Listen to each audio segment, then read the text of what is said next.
Good morning students. तो हम पढ़ रहे हैं आपके पास समुच्चय।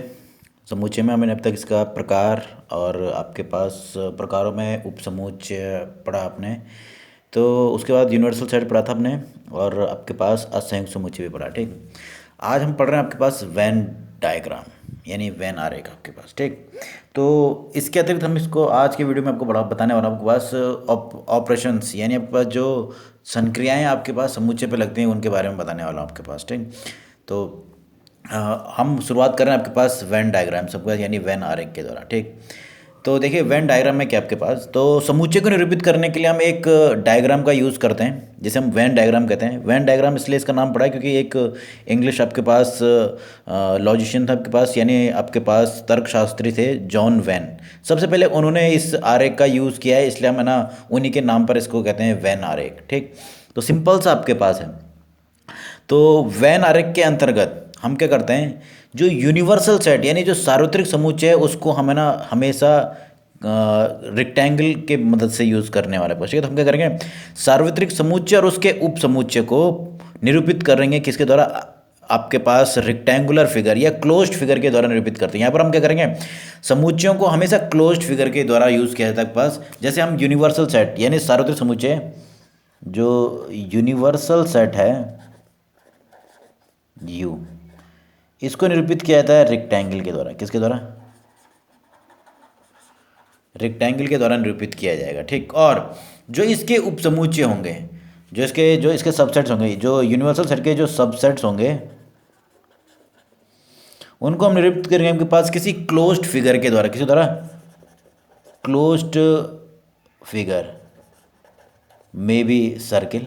ज़्यादातर हम यूज़ किससे करेंगे, सर्किल का। वरना तो कहीं पर रेक्टेंगल, आपके पास ट्रायंगल, कईयों का यूज़ हो सकता है, पर हमेशा क्या होगा, एक क्लोज्ड फिगर होगा और मेनली किसका यूज़ किया जाता है, हम किसका यूज़ करेंगे, सर्किल का आपके पास। ठीक है, जैसे मैंने कहा, तो थोड़ा सा ध्यान देना आपके पास कि जो रेक्टेंगल है उसका यूज़ करना है किसके निरूपित के लिए, निरूपण के लिए, यूनिवर्सल सेट के द्वारा को निरूपित करने के लिए रेक्टेंगल यानी आयत का यूज़ किया जाएगा। ठीक, और जो उसके उपसमुच्चय होंगे, यूनिवर्सल सेट के उपसमुच्चय होते हैं आपके पास सब बाकी, तो आपके पास जो उसके उपसमुच्चय होंगे उनको निरूपित अधिकतर क्लोज्ड फिगर के द्वारा निरूपित करते हैं और उसको निरूपित करने के लिए किसका यूज़ करेंगे, हम सर्किल का। कहीं का पर ट्रायंगल, रेक्टेंगल, कहीं का यूज़ होता है। ठीक है, एग्जाम्पल के रूप में देखिए एक बार, तो मैंने कहा यूनिवर्सल सेट है ये 1 2 3 4 5 6 7 8 9, ये जो पहले वो है यूनिवर्सल सेट। मैंने कहा इसका उपसमुच्चय सबसेट मैंने ले लिया, ए है 1 3 5 और बी है, ये भी उसके उपसमुच्चय के पास मैंने कहा 2 और 4 6 और 8, ये इस प्रकार से। ठीक, तो मैंने कहा ये है आपका। तो अगर आपको इसका फिगर, इसको फिगर के द्वारा निरूपित करना है तो सबसे पहले यूनिवर्सल सेट में निरूपित करेंगे हम एक रेक्टेंगल की तरह। ये रेक्टेंगल निरूपित करेगा यूनिवर्सल सेट को। तो ये जो आयत मैंने बनाया ये है यूनिवर्सल सेट यू। ये क्या है, यू। अब इसमें क्या है, अब ये 1 2 3 4 मैंने निरूपित कर दिया इस प्रकार से। ऐसे निरूपित करने के ए के अंदर क्या आना चाहिए, 1 3 और 5। जब मैंने कहा ये मान लो ये ए समुच्चय है, तो ए है तो इसमें क्या आएगा 1 3 5। ऐसे ही बी को भी मैंने निरूपित किया, बी के अंतर्गत आ रहा है 2 4 8 6, ये इस प्रकार से। ठीक, और जो बाकी बच गए हैं वो हमको यहाँ लिख देंगे। जैसे बचा है कि आपके पास बच रहा है, एक तो बच रहा है आपके पास कितना, देखो 7 और 9, तो मैंने लिख दिया ये 7 हो गया और ये क्या हो गया 9। तो देखो आपके पास किसी भी सार्वत्रिक समुच्चय को निरूपित करते हैं किसके द्वारा, रेक्टेंगल के द्वारा है। और जो उस सार्वत्रिक समुच्चय के जो उप समुच्चय ए और बी तो मैंने निरूपित कर दिया। अब यहाँ पर ध्यान देना, यहाँ पर कुछ भी उभयनिष्ठ नहीं है। अगर किसी केस में उभयनिष्ठ होता तो मैंने कहा मान लो कि ये इस प्रकार सा, इसी पे आपके पास मैंने कहा इस ए और बी के लिए आपके पास ये हो गया। इसी प्रकार से सार्वत्रिक समुच्चय यू ऐसे ही है। मैंने कहा सबसेट्स हैं ए इक्वल टू 1 2 3 4 और बी इक्वल टू 2 3 4 5 एंड 6, 1 भी ले लेते हैं। ठीक है, 1 2 3 4 5 6, 1 2 3 4 5 6। अब देखो अगर गौर से देखो तो ए के जो अवयव हैं सारे के सारे क्या है, बी में भी, यानी ए क्या है, सबसेट है बी का भी। ठीक है, तो अब ये दोनों के दोनों सबसेट तो यू के हैं पर इसका भी सबसेट है, तो इसको निरूपित करेंगे कैसे, देखो ये तो हो गया यूनिवर्सल सेट। देखिए जैसे यू के अंतर्गत उसके दोनों सबसेट आए हैं, और मुझे यहाँ पर क्या पता चला है कि जो ए है वो किसका उपसमुच्चय बी का है। तो यहाँ इस केस में तो क्या होगा, बी ये बन जाएगा, वो ये मैंने बात कह दिया, बी के अंदर है 1 2 3 4 5 6, और जो ए है उसमें है 1 2 3 4। तो मैंने इसके, अब मुझे मालूम है कि ए बी का उपसमुच्चय, जैसे ये सार्वत्रिक समुच्चय के दोनों उपसमुच्चय उसके अंतर्गत बने ना, और मुझे पता चला है कि ए क्या है, बी का क्या है उपसमुच्चय, तो ए कहाँ बनेगा, बी के अंदर। मैंने कह दिया ये क्या लगेगा, ए, और ए के अंदर क्या आ रहा है, 1 2 3 4, 1 2 3 4, उसके अतिरिक्त बी में और क्या है, 5 और 6, और सार्वत्रिक समुच्चय में था 7 8 और 9। तो ये इस टाइम पे देखिए ये समुच्चय ए है, ये जो अंदर वाला है। अब क्योंकि ये उप समुच्चय है बी का, तो ये इसके अंतर्गत पूरा आ जा रहा है, जबकि यहाँ पर देखें इन दोनों में कुछ भी उभयनिष्ठ था, ये इसका उप समुच्चय नहीं था। ठीक है, तो क्योंकि यहाँ पर A is not a subset of B, तो इसलिए क्या है, दोनों के अलग अलग आपके पास फिगर बने हैं, पर यूनिवर्सल सेट के तो उप समुच्चय हैं, ये दोनों के दोनों उसके अंतर्गत आए हुए। तो जो जिसका उप समुच्चय होगा वो उसके अंतर्गत आने वाला है आपके पास। ठीक, तो ये है आपके पास वैन आरेख। वैन आरेख में हम करते क्या है, हम आपके पास सार्वत्रिक समुच्चय और उसके उप समुच्चयों को प्रदर्शित करते हैं, किसके द्वारा, देखो उसके लिए हम यूनिवर्सल सेट को यानी सार्वत्रिक समुच्चय को रेक्टेंगल के द्वारा और उसके उप समुच्चय को वृत्त क्लोज्ड फिगर के द्वारा निरूपित करते हैं। कहीं पर वो वृत्त होंगे, कहीं पर ट्रायंगल भी हो सकते हैं, रेक्टेंगल हो सकते हैं, कुछ चतुर्भुज पंचभुज कुछ भी आपके पास हो सकता है पास। ठीक है, बस क्या होना चाहिए, क्लोज्ड फिगर होना चाहिए आपके पास। ठीक, तो सामान्यतः आपके पास किताब में आपके पास या कहीं पर भी आप देखोगे तो सर्किल का यूज़ किया जाएगा क्लोज्ड फिगर के रूप में। ठीक है, तो ये आपके पास है वैन आरेख। वैन आरेख क्या है, एक ऐसा डायग्राम या आरेख है जिसके द्वारा हम यूनिवर्सल सेट और उसके उप समुच्चय को निरूपित करते हैं आपके पास। ठीक, तो ये था आपके पास वैन आरेख। तो इजीली हम वैन आरेख बना सकते हैं आपके पास, मैंने ये दो एग्जांपल के द्वारा भी बताया। और जिसका भी कोई उप समुच्चय होगा तो हमेशा उसी के अंतर्गत आए। जैसे मैंने कहा पहले केस में ए और बी, जो ए और बी हैं दोनों के दोनों यूनिवर्सल सेट यू के उप समुच्चय हैं, दोनों के दोनों क्या रखे हैं, यू के अंदर गए हैं, पर दोनों एक दूसरे के उप समुच्चय नहीं थे पास, तो इसलिए मैंने कहा आपके पास ये अलग अलग हो गया, यानी ये डिसजॉइंट है, डिसजॉइंट आपका इन पर पास इक्वल नहीं है। ठीक है, अब दूसरा केस जो मैंने लिया उसमें एक जो था समुच्चय ए जो था वो बी का उप समुच्चय हो गया, तो जैसे यूनिवर्सल सेट के अंदर उसके उप समुच्चय हैं वैसे ही बी के अंदर क्या है उसका उप समुच्चय यानी ए भी प्राप्त होगा आपके पास। ठीक, तो ये था आपके पास वैन आरेख आपके पास। ठीक,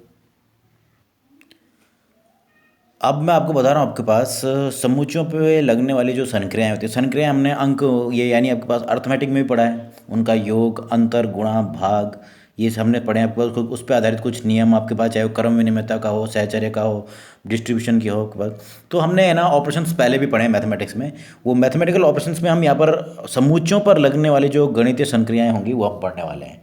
ठीक है, तो कौन कौन से ऑपरेशंस हैं, वो मेनली आपके पास चार प्रकार के आपके पास होने वाले, चाहे आपके पास सबसे पहले एक समुच्चयों का सम्मिलन यानी यूनियन, दूसरा आपके पास समुच्चयों का सर्वनिष्ठ होना या अंतर, फिर तीसरा आपके पास आता है अंतर, और लास्ट है पूरक। ठीक, तो सबसे पहले मैं जो आपको बता रहा हूँ वो है समुच्चयों का सम्मिलन यानी यूनियन। सिंपल सा आपके पास है यूनियन ऑफ सेट्स, पहला आपके पास है, पहला ऑपरेशन है यूनियन जिसे कहते हैं सम्मिलन। ठीक है, क्या कहते हैं,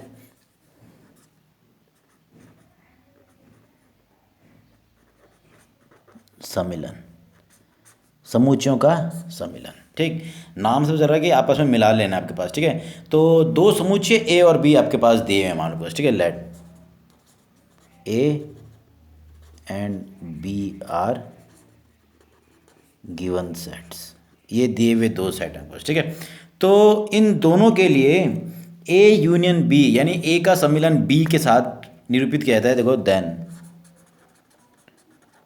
there union is represented by, उसको निरूपित करते हैं इस प्रकार से, ए यूनियन, ये साइन है यूनियन, इस इन दोनों का जो सम्मिलन होगा उसको निरूपित करते हैं ए यूनियन बी के द्वारा, जो कि एक समुच्चय होता है। ये क्या होता है, एक समुच्चय होता है जिसमें वो अवयव आएंगे जो या तो ए में हैं या बी में हैं या दोनों में ही निहित हो, मतलब ऐसे अवयव का समुच्चय है ये जो ए में हो या बी में, अगर दोनों में भी हो, दोनों में भी आपके पास होने चाहिए। ठीक, यानी अगर मैं कहूँ कि इसकी डेफिनेशन, तो A union B equal to हो जाएगा सभी एक्स का समुच्चय। अब थोड़ा ध्यान देना, सभी एक्स का समुच्चय जहाँ एक्स बिलोंग्स टू ए और x बिलोंग्स टू b। अब थोड़ा ध्यान दो, क्या है कि सभी x यानी सभी अवयवों का समुच्चय जो x या तो a में है या बी में। देखो ध्यान दो, या तो उसको ए में होना है या बी में होना है, यानी दोनों में भी हो सकता है, ठीक। तो डेफिनेशन इसकी क्या आपके पास क्या है, देखो ये आपके पास हो गया जो ए यूनियन बी है उसको देखो एक बार डेफिनेशन बता रहा हूँ, the union of two sets, ये इसकी डेफिनेशन आपके पास है। Two sets A and B is a set of all elements which belongs to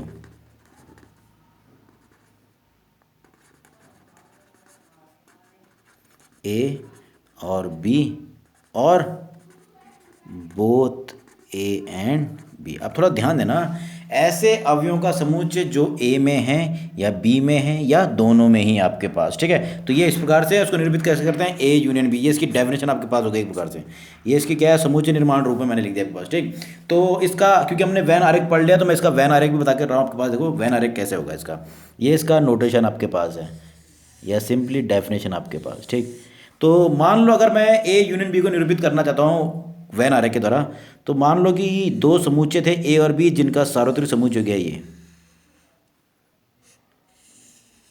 ये हो गया यूनिवर्सल सेट, ठीक। अब इसके दो उपसमुच्चय लिए मैंने ए और बी, समुच्चय ए और समुच्चय बी।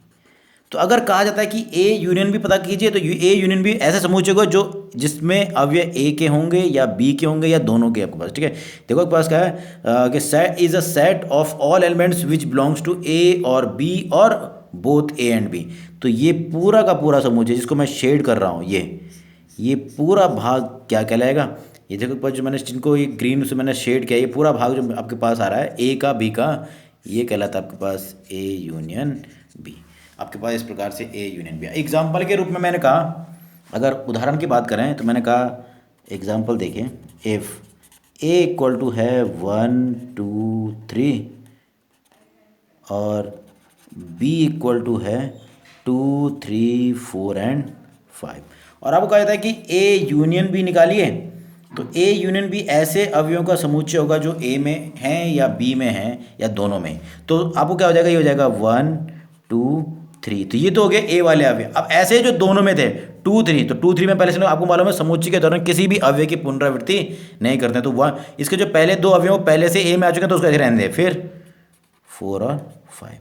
कुल मिला के जैसे हम ऐड करते हैं तो नंबर को जोड़ देते हैं ना, बस उसी प्रकार से हम यहाँ पर दोनों समुच्चयों को भी जोड़ने वाले हैं, पर ध्यान देते हैं कि किसी भी अवयव की पुनरावृत्ति ना हुई हो आपके पास, ठीक। तो ये है आपके पास पहला ऑपरेशन यूनियन ऑफ सेट्स, यानी आपके पास समुच्चयों का सम्मिलन।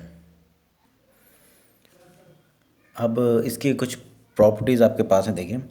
तो यूनियन की प्रॉपर्टी क्या है, अगर किसी भी समुच्चय के इसका यूनियन अगर फाई के साथ लेते हैं, क्योंकि फाई में कोई भी अवयव नहीं है, तो क्या मिलेगा, दोबारा से समुच्चय ए ही प्राप्त होगा, ठीक। और अगर दो समुच्चय ए और बी इस प्रकार से हैं कि ए बी का उपसमुच्चय था, ध्यान देना ए क्या है, बी का उपसमुच्चय है, तो आपको उस टाइम पर ए यूनियन बी के रूप में से मिलेगा जो अधिसमुच्चय होगा ना, यानी जो सुपर सेट होगा, यानी ये तो आपके पास हो गया सबसेट, ये क्या कहलाता है, सुपर सेट। तो सुपर सेट के रूप में जो अब प्राप्त हुआ है वो आपके पास प्राप्त मिलता है ए यूनियन बी में। जैसे मैंने एग्जांपल के रूप में कहने कहा ए इक्वल टू है 1 2 और बी इक्वल टू है 1 2 3 4 5 और 6। तो अगर मैं कहूँ ए यूनियन बी निकालिए तो ये मिलेगा 1 2 3 4 5 6, जो कि कुछ और नहीं, वो क्या है आपके पास समुच्चय बी ही प्राप्त, क्योंकि यहाँ पर ए बी का उपसमुच्चय है, यहाँ क्या है ए उप समुच्चय है बी का। तो जब दोनों का यूनियन लिया जाएगा तो क्या मिलेगा, जो अधिसमुच्चय होगा ना वो प्राप्त होने वाला है आपके पास, ठीक। तो ये थे आपके पास यूनियन की कुछ प्रॉपर्टीज़ आपके पास, ठीक। अब मैं आपको अगला ऑपरेशन आपको बता रहा हूँ। अब जो दूसरा ऑपरेशन आपके पास था वो होता है intersection of sets. Intersection simple सा आपके पास है, जैसे वहाँ पर क्या था कि ए या बी दोनों के जो अवयव हैं उनका समुच्चय बना लिया जाता है। यहाँ पर सर्वनिष्ठ का अर्थ होता है, यहाँ पर उभयनिष्ठ से अभिप्राय होने वाला है। ए और बी का अगर हम सर्वनिष्ठ निकालना है तो एक ऐसा समुच्चय होगा जो वो ऐसे अवयवों का समुच्चय होगा जो ए और बी में क्या है, उभयनिष्ठ होगा, ठीक है। तो आपके पास देखो सिंपल सा इसके कहते हैं इंटरसेक्शन। यानी आपके पास समुच्चयों का सर्वनिष्ठ। तो अगर दो समुच्चय दिए हैं ए और बी, तो देखो उनका इंटरसेक्शन ऑफ टू सेट्स, दो समुच्चयों ए और बी के लिए उनका जो इंटरसेक्शन होगा यानी जो सर्वनिष्ठ होगा, इज अ सेट, ये भी क्या होगा, एक समुच्चय होगा, ऑफ ऑल दोज एलिमेंट्स, मतलब ऐसे अवयवों का समुच्चय होगा विच आर कॉमन। अब थोड़ा ध्यान देना, कॉमन यानी कॉमन का अर्थ आपको मालूम है कि क्या होता है, कॉमन मतलब उभयनिष्ठ, जो क्या होंगे, उभयनिष्ठ, दोनों में, यानी ए में भी और बी में भी, दोनों में क्या हो, उभयनिष्ठ आपके पास होंगे। तो to both A and B, तो जो उभयनिष्ठ अवयव होंगे उनका ही समुच्चय लेना है। इसको रिप्रेजेंट करते हैं डिनोटेड या रिप्रेजेंटेड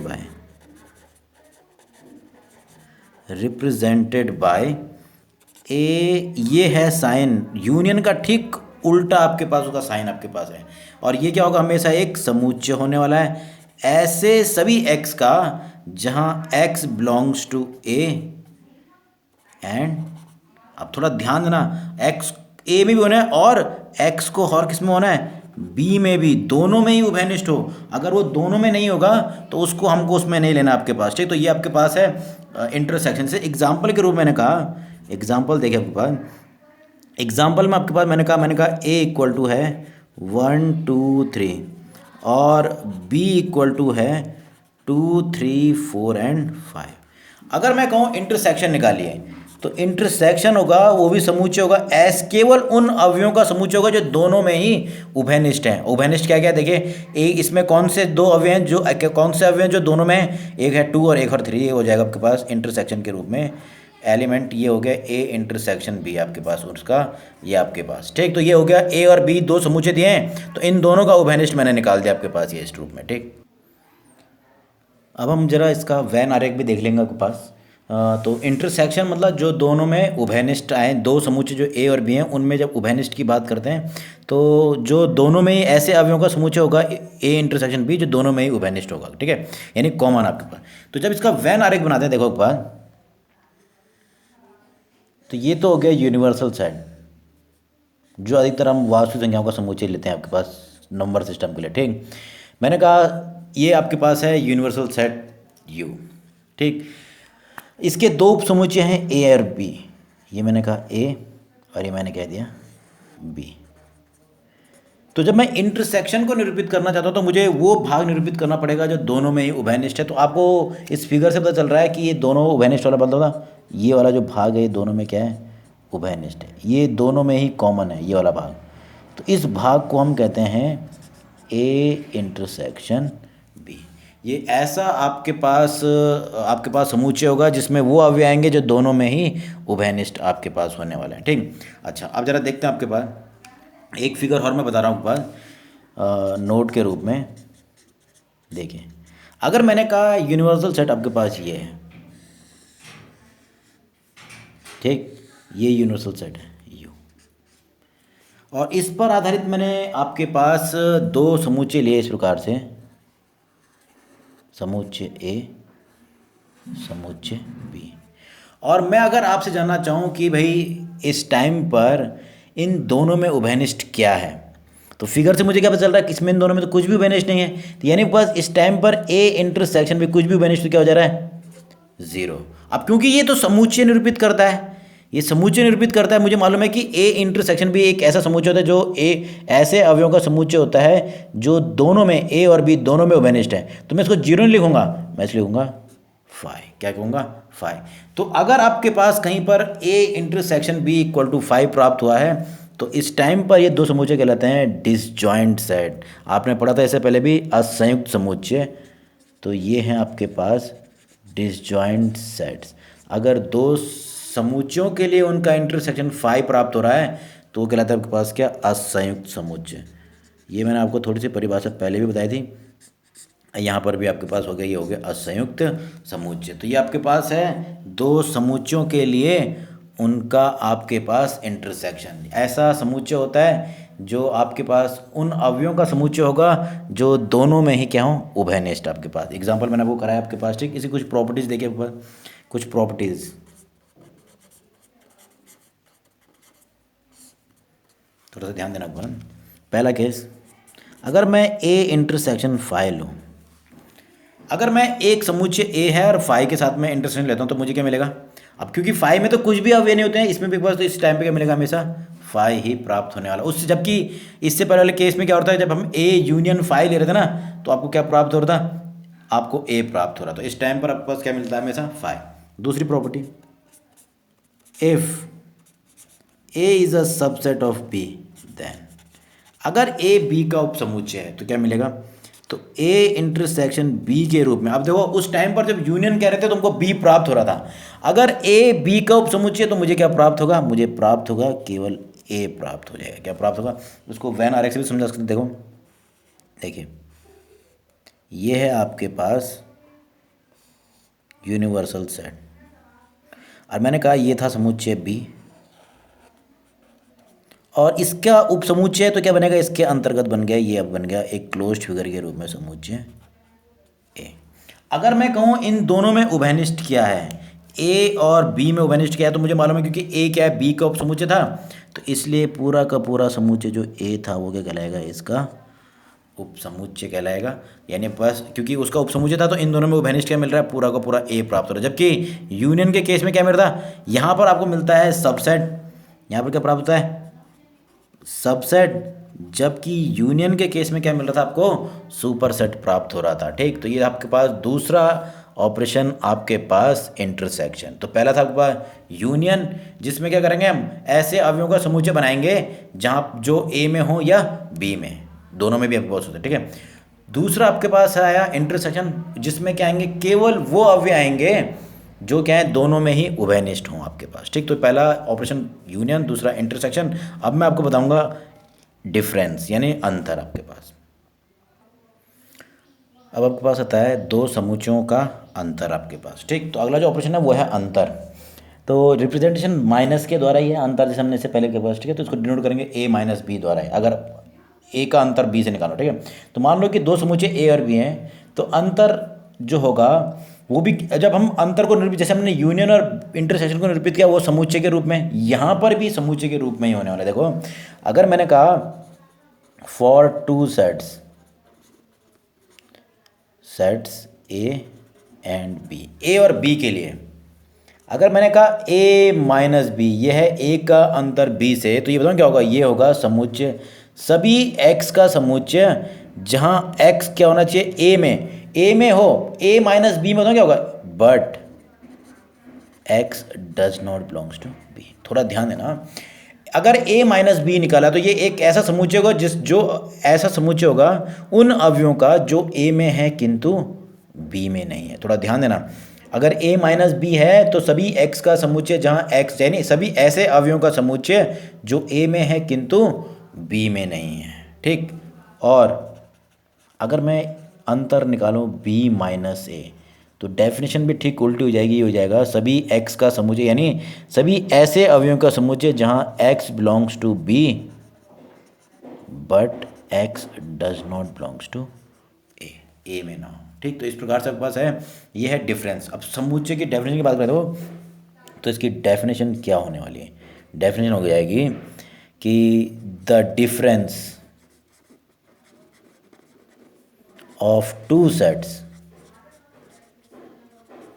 ए एंड बी, इसी ऑर्डर में ए और बी के, ठीक है, is a set of all those elements. अब ध्यान देना, जिस क्रम में मैंने ए और बी लिखा है इसी क्रम में अंतर बता रहा हूँ, यानी ए माइनस बी बता रहा हूँ, ठीक है। Those elements which belongs to A but does not belongs to B, वो बी को बिलोंग नहीं कर रहा था, और रिप्रेजेंटेड बाय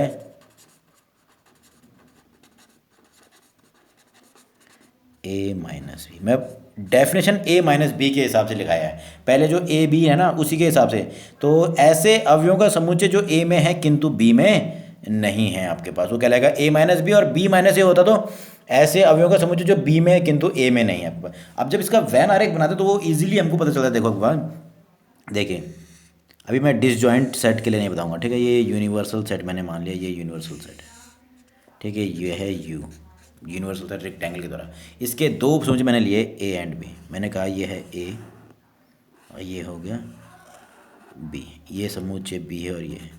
तो अगर मैं कहूँ कि आपके पास ए माइनस बी ऐसे अवयवों का समुच्चय होगा जो ए में है किंतु बी में नहीं। अब ये ए पूरा ए ही है, तो ऐसे अवयव जो बी में नहीं है, ये जो कॉमन वाला भाग है ये वाला, ये भाग दोनों में ही है कि नहीं। मुझे वो चाहिए जो दोनों में, मुझे ऐसे चाहिए जो ए में हो किंतु बी में ना हो। तो उसके लिए हमको ऐसा भाग लेना है जो क्या है, केवल ए में है पर बी में नहीं है। तो जो ये जो बच गया, ये वाला भाग मैंने कहा डॉट डॉट वाला, ये जो डॉट डॉट वाला है, ये जो भाग है ये ऐसे अवयवों का समुच्चय है जो ए में है किंतु बी में नहीं, तो ये कहलाएगा ए माइनस बी। इसी प्रकार अगर मैं कहूँ बी माइनस ए, तो बी माइनस ए देखो मैंने इधर की तरफ ऐसे लाइन खींच दी है, ये ऐसे अवयवों का समुच्चय है जो बी में है पर ए में नहीं, क्योंकि मैंने एक कॉमन वाला भाग नहीं लिया। आपके पास कहलाएगा बी माइनस ए, ये जो भाग है। अब ये जो कॉमन भाग था इसको तो हम पहले जानते हैं, ए इंटरसेक्शन बी। तो ये आपके पास ए माइनस बी, बी माइनस, और ये क्या है जो दोनों में उभयनिष्ठ है वो तो आपको पहले से मालूम है ए इंटर। तो ये इस प्रकार से क्या हो गया, वैन आरेख आपके पास प्राप्त हो रहा है। ये वाला जो भाग है जो पूरा समुच्चय ए है उसमें से इंटरसेक्शन वाले भाग को मैंने हटा दिया इतना, तो ये जो बच रहा है ये है वो अवयवों का समुच्चय जो ए में है किंतु बी में नहीं, क्योंकि ये वाला भाग क्या है बी में भी है। फिर से मैंने इधर की बात की तो बी माइनस ए क्या हुआ, ऐसा समुच्चय जो ऐसे अवयवों का समुच्चय जो बी में है किंतु ए में नहीं। तो क्योंकि ये जो उभयनिष्ठ भाग है वो ए और बी दोनों में, तो मेरे को ये हटाना पड़ा, तो ये क्या कहलाएगा बी माइनस ए और ये कहलाएगा ए माइनस बी आपके पास, ठीक। तो ये है आपके पास दो समुच्चयों के लिए उनका अंतर। अब जरा प्रॉपर्टीज देख लीजिए, तो हमने फिगर से सीधे सीधे हमको पता चल जा रहा है कि जो a माइनस बी होगा वो b माइनस ए के बराबर नहीं होने, मतलब कहने का अर्थ है कि जो डिफरेंस है वो क्रम विनिमय नहीं आपके पास है, ठीक है। ये इसका अर्थ क्या है, क्यूमुलेटिव नहीं है, मतलब क्रम विनिमय नहीं है, ठीक, नॉट क्यूमुलेटिव। क्यूमुलेटिव का अर्थ होता है क्रम विनिमय, यानी जो आपके पास समुच्चयों का जो अंतर होता है वो क्रम विनिमय नहीं होता है। उसके अतिरिक्त जो a minus B, B minus A और a इंटरसेक्शन बी हमने इससे पहले जो वैन आरेख में देखे, क्योंकि उनमें कुछ भी उभयनिष्ठ नहीं होने वाला, क्या कहलाएंगे, सारे के सारे आपस में डिसजॉइंट सेट्स कहलाते हैं, ठीक है। तो ये कुछ प्रॉपर्टीज़ आपके पास है, इस पर थोड़ा एग्जाम्पल भी देख लेंगे। पर एग्जाम्पल देखें आपके पास, मैंने कहा समुच्चय ए है 1 3 4 5 एंड 6 और बी है आपके पास 2 3 4 5 6 और 7, ये इस प्रकार से। अगर मैं कहूँ कि आपको ये दो समुच्चय ए और बी दिए हैं, आपको पहले निकालना है ए माइनस बी। ए माइनस बी की बात करें तो ए के ऐसे अवयवों का समुच्चय जो बी में नहीं है। थोड़ा ध्यान देना, ए में हो किंतु बी में ना हो, तो क्या देखो 1 यहाँ है, नहीं है तो 1 हो जाएगा, 3 यहाँ पर है, 4 भी है, 5 भी है और 6 भी है, तो यानी इसमें केवल क्या आ रहा है 1 आ रहा है। तो ये आपके पास एक एकल समुच्चय के रूप में मिला है। इसी प्रकार से अगर मैं कहता b माइनस ए निकालिए, तो b माइनस ए मतलब ऐसे b के ऐसे अवयवों का समुच्चय जो ए b में तो है किंतु a में नहीं। तो देखो पहला अवयव 2 इसमें है, नहीं है, ठीक है। फिर 3 है, 4 भी है, 5 भी है, 6 भी है, और क्या नहीं है 7।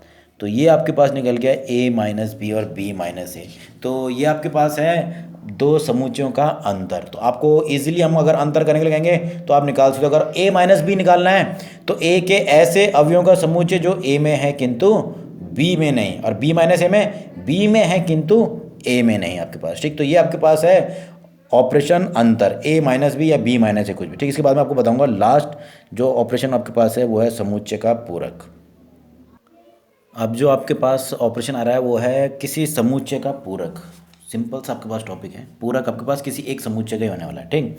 तो पूरक से अभिप्राय बताऊँ क्या है, सीधे सीधे जो पूरक होगा, देखो कॉम्प्लीमेंट, जिसे हम कहते हैं complement of given set A जो समुच्चय ए का जो कॉम्प्लीमेंट होगा उसको रिप्रेजेंट किया जाता है is represented by A dash.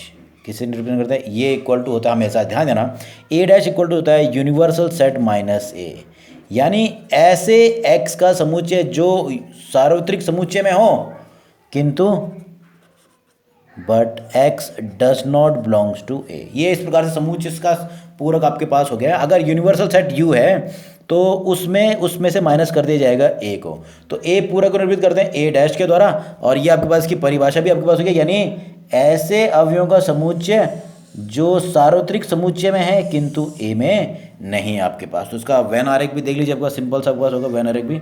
मैंने कहा ये यूनिवर्सल सेट है, ये यूनिवर्सल सेट है, ठीक, और इसका कोई उपसमुच्चय है ए, इसका उपसमुच्चय है ए, ये ए है। तो अगर कहेंगे कि ए पूरक निकालिए तो जो यूनिवर्सल सेट में जितना भी ये भार वाला भाग रह गया है, जितना भी ये भार, ये बाकी जो बचा भाग है ना, ये कहलाता आपके पास क्या?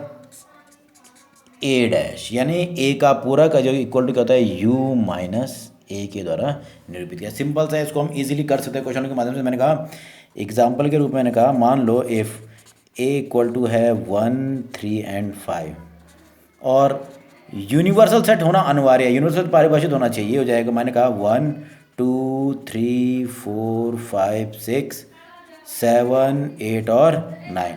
तो इस टाइम पर आपके पास, तो अगर आपके पास समुच्चय ए ये है और ये उसके लिए सार्वत्रिक समुच्चय है, तो उस टाइम पर ए डैश यानी इसका कॉम्प्लीमेंट कहलाएगा आपके पास यू माइनस ए, यानी यूनिवर्सल सेट में से ए, यानी ऐसा समुच्चय जो ऐसे अवयवों का समुच्चय यू में है किंतु ए में नहीं है।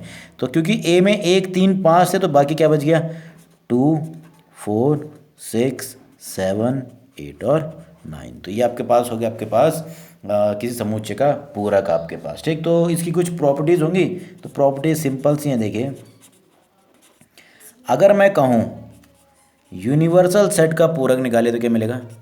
5 मिल जाएगा। और इसी प्रकार से दूसरा आपके पास अगर 5 का पूरक निकालेंगे तो क्या मिल जाएगा? यू प्राप्त हो जाएगा। सिंपल से आपके पास तो ये आपके पास है समुच्चय का पूरक। अब इसको थोड़ा सा आप है ना, इसकी डेफिनेशन आप पढ़ोगे तो क्या है, यानी ऐसे अवयवों का समुच्चय जो सार्वत्रिक समुच्चय में है किंतु ए में नहीं है। तो इस प्रकार से ये इसका निरूपण ए डैश भी होता है, कहीं कहाँ पर इसको ए सी, इसका रिप्रेजेंटेशन ए डैश और ए की पावर में सी भी लिखा जाता है, और कभी कभी इसको इस प्रकार से कहते हैं कॉम्प्लीमेंट ऑफ ए, ये इसका निरूपण आपके पास है। तो ये इजीली आप, तो मैंने आपको आज बताया ऑपरेशंस, किसी समुच्चयों पर लगने वाले जो क्या है ऑपरेशन है उनके बारे में बताया आपके पास, ठीक है। तो इसके आपके पास इजीली इसकी मदद से हम आगे क्वेश्चन करेंगे, आपको इसकी एक्सरसाइज भी करेंगे आपके पास, ठीक। तो इसको एक बार दोबारा पढ़ना है आपको। और इस जो ऑपरेशन हमने पढ़े हैं ये बेसिक आपके